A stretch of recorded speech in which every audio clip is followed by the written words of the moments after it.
നായകനാവാൻ വന്ന് ഒടുവിൽ വില്ലനായി മാറിയൊരു മഹാനടനുണ്ട്. നിന്നെക്കൊണ്ട് ഇതൊന്നും പറ്റില്ലെന്ന് പറഞ്ഞവരെ കൊണ്ട് നിന്നെക്കൊണ്ട് മാത്രമേ ഇതെല്ലാം പറ്റൂ എന്ന് തിരുത്തി പറയിച്ച ഒരു മഹാവിസ്മയമുണ്ട്. അർപ്പണബോധവും കഠിനാധ്വാനവും ഏറെ വേണ്ട ഒരു കഥാപാത്രം വളരെ ഗംഭീരമായി ചെയ്ത് വെള്ളിത്തിരയിൽ അനശ്വരമാക്കി ആ കഥാപാത്രത്താൽ തന്നെ വധിക്കപ്പെട്ട ഒരു മഹാവിസ്മയമുണ്ട്. ആ അർപ്പണബോധത്തിന്റെ ആ കഥാപാത്രത്തിന്റെ പേരാണ് ജോക്കർ. ഒടുവിൽ ജോക്കർ എന്ന കഥാപാത്രം മനസ്സിൽ നിന്നും ശരീരത്തിൽ നിന്നും ഒഴിഞ്ഞു പോവാതെ മരണത്തിന് കീഴടങ്ങിയ ആ മഹാനടന്റെ ജീവിതകഥയാണ് ഇന്ന് ഞാൻ നിങ്ങളുമായിട്ട് പങ്കുവെക്കാൻ പോകുന്നത്.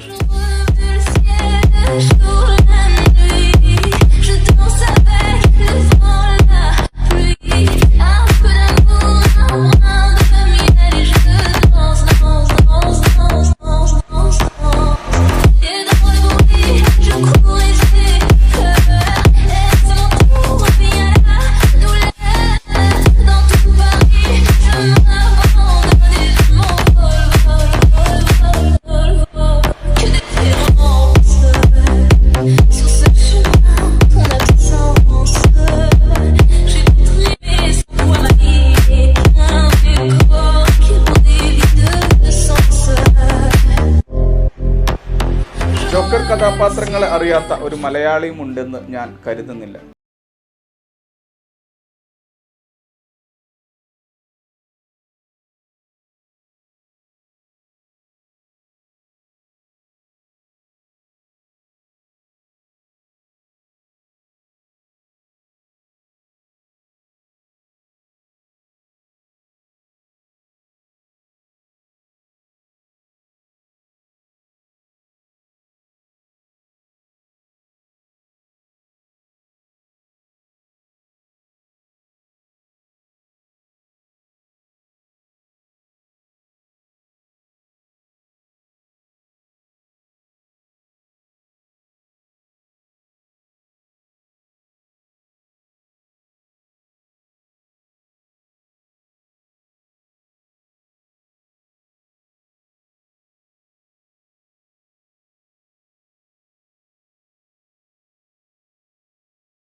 ഓസ്ട്രേലിയയിലെ പെത്ത് എന്ന സ്ഥലത്താണ് ഹെയ്ത്ത് ലെഡ്ജർ ജനിക്കുന്നത്. കിം ലെഡ്ജർ, സാലി ബെൽ ദമ്പതികളുടെ മകനായിട്ടാണ് ഹെയ്ത്ത് ലെഡ്ജർ ജനിക്കുന്നത്. വളരെ കലാപം നിറഞ്ഞ കുട്ടിക്കാലമായിരുന്നു, കലഹം നിറഞ്ഞ കുട്ടിക്കാലമായിരുന്നു.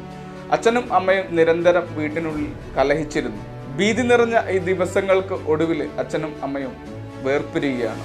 രക്ഷിതാക്കളെ നഷ്ടപ്പെട്ട ഹെയ്ത്ത് ലെഡ്ജർ പിന്നീട് അങ്ങോട്ട് ജീവിക്കുന്നത് കെയ്ത്ത് എന്ന സഹോദരിയുടെ കൂടെയാണ്. കെയ്ത്ത് ഒരു സ്റ്റേജ് ആർട്ടിസ്റ്റ് ആയിരുന്നു. ഒപ്പേറ, ഡ്രാമ പോലുള്ള കാര്യങ്ങൾ ചെയ്യുന്ന ഒരു സ്റ്റേജ് ആർട്ടിസ്റ്റ് ആയിരുന്നു.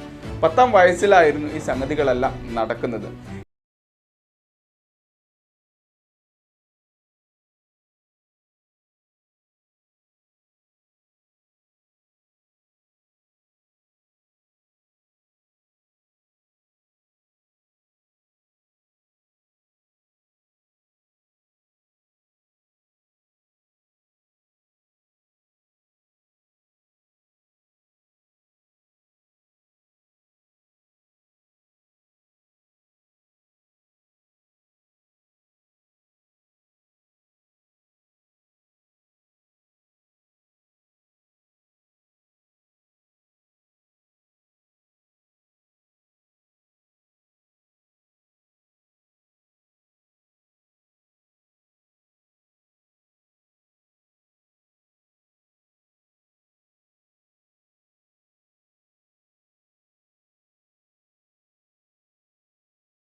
തീരുമാനിക്കുകയാണ്.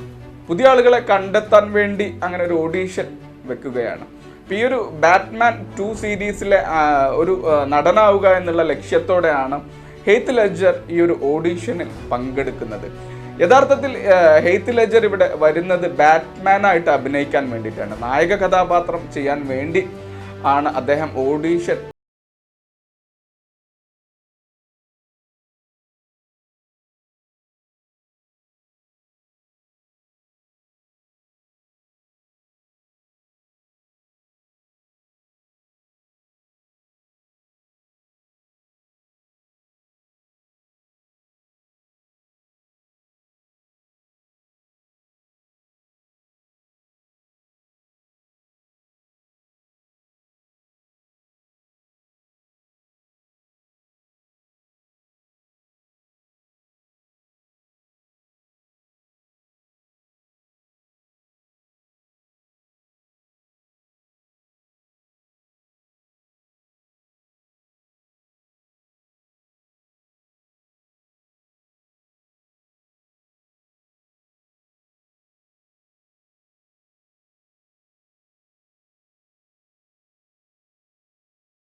പുസ്തകങ്ങൾ ഇതെല്ലാം അദ്ദേഹത്തിന് ജോക്കർ ആവാൻ വേണ്ടിയിട്ടും അദ്ദേഹത്തിനായിട്ട് നോളൻ കൊടുക്കുകയാണ്.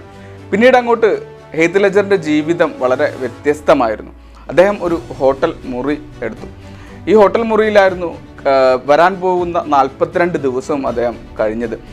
ഈ 42 ദിവസം ഇദ്ദേഹം പുറം ലോകവുമായിട്ട് യാതൊരു ബന്ധവും പുലർത്തിയില്ല. ആരെയും കണ്ടില്ല, ആരുമായും സംസാരിച്ചില്ല, ആരോടും ചിരിച്ചില്ല. ഇങ്ങനെ തികച്ചും ഒറ്റപ്പെട്ട ഒരു ജീവിതമായിരുന്നു ഈ 42 ദിവസം ഇദ്ദേഹം ജീവിച്ചു തീർത്തത്. ഈ സമയം അത്രയും അദ്ദേഹം ചെയ്തിരുന്നത് ജോക്കറിനെ കുറിച്ച് പരമാവധി വായിക്കുക, അത്തരം സിനിമകൾ കാണുക, അതുപോലെ തന്നെ ആ നാട്ടിലുള്ള ക്രിമിനലുകളെ കുറിച്ചിട്ട് പരമാവധി മനസ്സിലാക്കുക, അവരുടെ ജീവിതം പഠിക്കുക, അത്തരത്തിലുള്ള കാര്യങ്ങളിൽ മാത്രമായിരുന്നു അദ്ദേഹം മുഴുകിയിരുന്നത്. അദ്ദേഹം ഒരുപാട് സൈക്കോ ക്രിമിനൽ ത്രില്ലറുകൾ വായിച്ചു, അത്തരം സിനിമകൾ കണ്ടു. സൈക്കോകൾ എങ്ങനെയാണ് ചിന്തിക്കുന്നത്, സൈക്കോകൾ എങ്ങനെയാണ് ചിരിക്കുന്നത്, സൈക്കോകൾ എങ്ങനെയാണ് പറയുന്നത് കാര്യങ്ങൾ, ഇതെല്ലാം പഠിച്ച് അടിമുടി അവരെ കുറിച്ചിട്ട് പരമാവധി മനസ്സിലാക്കാൻ ശ്രമിക്കുമായിരുന്നു അദ്ദേഹം. ഈ സമയം അത്രയും അദ്ദേഹം ഏകനായിട്ടാണ് ആ മുറിയിൽ കഴിഞ്ഞത്. അങ്ങനെ പതിയെ പതിയെ അദ്ദേഹം ജോക്കറിലേക്ക് മാറിക്കൊണ്ടിരുന്നു. സംസാരിക്കുന്ന രീതി ജോക്കറിനെ പോലെ, ചിരിക്കുന്നത് ജോക്കറിനെ പോലെ, ഇരിക്കുന്നതും നിൽക്കുന്നതും നോക്കുന്നതും ജോക്കറിനെ പോലെ. അങ്ങനെ അദ്ദേഹം ചിന്തിക്കുന്നത് പോലും ജോക്കറിനെ പോലെ ആയ ഒരവസ്ഥയിലേക്ക് എത്തി. 42 ദിവസങ്ങൾ കഴിഞ്ഞു ഈ ഒറ്റപ്പെട്ട ജീവിതം. അതികഠിനമായിട്ടുള്ള ഈ 42 ദിവസത്തെ കാര്യമായിട്ടുള്ള ഭക്ഷണമല്ല, വെറും 2 മണിക്കൂർ മാത്രമാണ് ഈ കാലം അത്രയും അദ്ദേഹം ഉറങ്ങിയത്. 42 ദിവസം വെറും 2 മണിക്കൂർ മാത്രമാണ് ഉറങ്ങിയത്. ഹെയ്ത്ത് ലെഡ്ജർ എന്ന വ്യക്തിത്വം ഹോട്ടൽ മുറിയിൽ ഉപേക്ഷിച്ച് ജോക്കർ എന്ന വ്യക്തിത്വം മനസ്സിലും ശരീരത്തിലും ആവാഹിച്ചുകൊണ്ടാണ് 43-ാം ദിവസം അദ്ദേഹം ഹോട്ടൽ മുറി വിട്ട് ലൊക്കേഷനിലേക്ക് പോകുന്നത്. ലൊക്കേഷനിൽ പതിവ് പോലെ ഒരുപാട് ആളുകളുണ്ട്. ഹെയ്ത്ത് ലെഡ്ജർ ആരോടും സംസാരിച്ചില്ല, ആരോടും ചിരിച്ചില്ല. ഹെയ്ത്ത് ലെഡ്ജറിന്റെ ഭാവ മാറ്റങ്ങൾ കണ്ട് അവിടെയുള്ള ആളുകളൊക്കെ അദ്ദേഹത്തെ ശ്രദ്ധിച്ച് തുടങ്ങിയിരുന്നു. അദ്ദേഹത്തിന്റെ നിഗൂഢമായ കണ്ണുകളും പേടിപ്പെടുത്തുന്ന മുഖഭാവവും എല്ലാവരും ശ്രദ്ധിച്ചു. അങ്ങനെ തികച്ചും നിഗൂഢമായ മറ്റൊരു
ഒരു വലിയ ബ്ലാസ്റ്റ് നടക്കുമ്പോൾ ഈ ലൊക്കേഷനിലുള്ള ആളുകളുടെ അല്ലെങ്കിൽ മറ്റുള്ള ആളുകളുടെ ആ മുഖത്ത് വരുന്ന ഒരു ഭീതി, ആ ഭീതി കാണാൻ, ആ ഒരു ഭീതിയിലൂടെ ആനന്ദം കിട്ടാൻ വേണ്ടിയിട്ടാണ് ഞാൻ അങ്ങനെ ചെയ്തത് എന്ന് പറയും.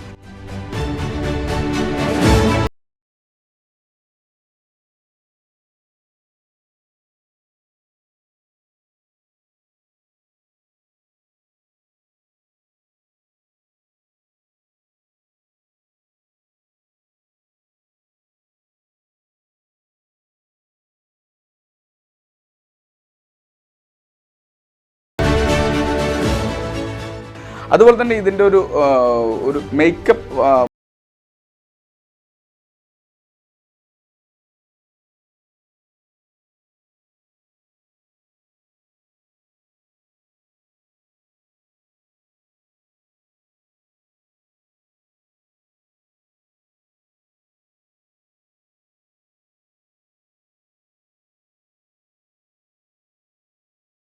രണ്ടും മൂന്നും ദിവസം പഴകിയ പോലുള്ള ഒരു മാസ്കാണ് പലപ്പോഴും ഇദ്ദേഹം ചെയ്തത്.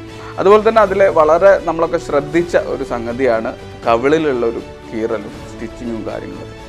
ഈ ഒരു സംഗതിയും ഹെയ്ത്ത് ലെഡ്ജറാണ് ഇതിലേക്ക് കൊണ്ടുവരുന്നത്. അതിൻ്റെ പുറകിലുള്ള ഒരു ചേതോവികാരം, ആ നാട്ടിൽ അന്ന് ഏറ്റവും അധികം ക്രൈമുകൾ ചെയ്യുന്ന ഒരു ക്രിമിനൽ വിഭാഗം ഉണ്ടായിരുന്നു. ഇവരുടെ ഒരു പ്രത്യേകതയായിരുന്നു കൊലപാതകത്തിന് ശേഷം ചുണ്ടിൻ്റെ അഗ്രം മുതൽ ചെവി വരെ ആളുകളുടെ മുഖം കീറി വികൃതമാക്കുക എന്നുള്ളത്.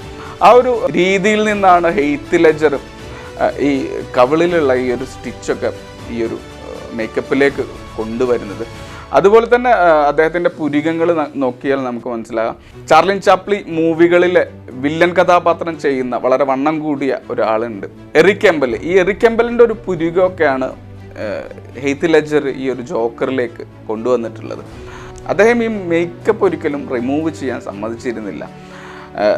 സീനുകൾ കഴിഞ്ഞാലും അദ്ദേഹം വീട്ടിലേക്കും ഈ ഒരു മേക്കപ്പോടെ തന്നെ പോയി. ഈ ഒരു മേക്കപ്പിൽ തന്നെ, ഈ ഒരു കോസ്റ്റ്യൂമിൽ തന്നെ അദ്ദേഹം ഉറങ്ങി. ആ കോസ്റ്റ്യൂമിൽ തന്നെ പിറ്റേ ദിവസം അദ്ദേഹം ഉണർന്ന് എണീറ്റ് വന്നു. അങ്ങനെ ഭ്രാന്തമായ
സിനിമയുടെ വൻ വിജയം, മഹാവിജയം കാണാൻ ഭാഗ്യമില്ലാതെ ഹെയ്ത്ത് ലെഡ്ജർ മരിക്കുകയാണ്. അങ്ങനെ സിനിമ ഇറങ്ങുകയാണ്, സിനിമ റിലീസായി.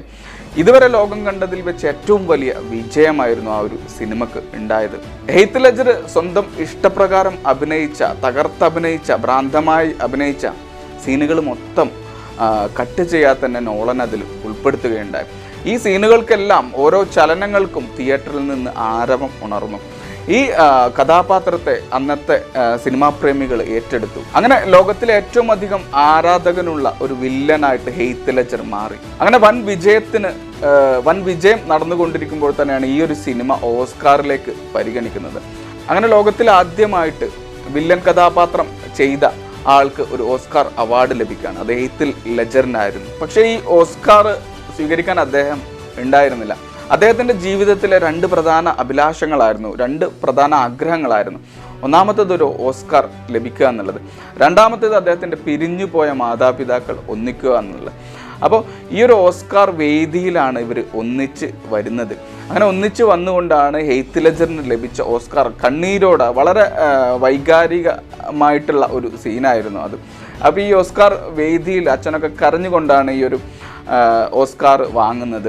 എനിക്ക് തോന്നുന്നു ഹെയ്ത്ത് ലെഡ്ജറിന് മരണത്തിന് ശേഷം കൊടുക്കാൻ കഴിയുന്ന ഏറ്റവും വലിയ സമ്മാനമാണ് മാതാപിതാക്കൾ കൊടുത്തതെന്നാണ് ഞാൻ കരുതുന്നത്. അവരുടെ കൂടെ അന്ന് കെയ്ത്തും ആ വേദിയിലുണ്ട്. സ്വന്തം ലക്ഷ്യം നേടാനായിട്ട് താൻ ചെയ്യുന്ന ജോലി 100% സക്സസ്ഫുള്ളാക്കാൻ വേണ്ടിയിട്ട് കൊടുത്ത അർപ്പണബോധവും ആത്മാർത്ഥതയും തീർച്ചയായിട്ടും നമ്മൾ കാണാതെ പോകാൻ പാടില്ല. തീർച്ചയായിട്ടും നമ്മൾ പകർത്തേണ്ട ഒരു പാഠം തന്നെയാണ് ഹെയ്ത്ത് ലെഡ്ജറിൻ്റേത്. പക്ഷെ പകർത്തേണ്ടതല്ലാത്ത ഒരുപാട് ജീവിത രീതികളും ഹെയ്ത്ത് ലെഡ്ജറിൽ ഉണ്ടായിരുന്നു. ഹെയ്ത്ത് ലെഡ്ജർ ചെയ്തു വെച്ച ആ ജോക്കർ എന്ന കഥാപാത്രം ഇന്നും നമ്മൾ സ്മരിച്ചു കൊണ്ടുമാണ്. ഇന്നും നമ്മളത് കണ്ട് ആവേശവും അത്ഭുതത്തോടെയുമാണ് നമ്മൾ ഇന്നും അത് കണ്ടുകൊണ്ടിരിക്കുന്നത്.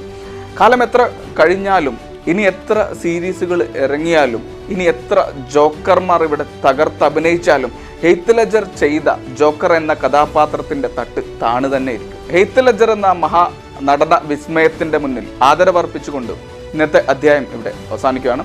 ഇത്തരത്തിലുള്ള കൗതുകമുണർത്തുന്ന, നിഗൂഢതയുണർത്തുന്ന മറ്റൊരു അധ്യായമായിട്ട് മറ്റൊരു ദിവസം വീണ്ടും വരാമെന്ന് പ്രതീക്ഷിക്കുന്നു. അതുവരേക്കും ഗുഡ് ബൈ.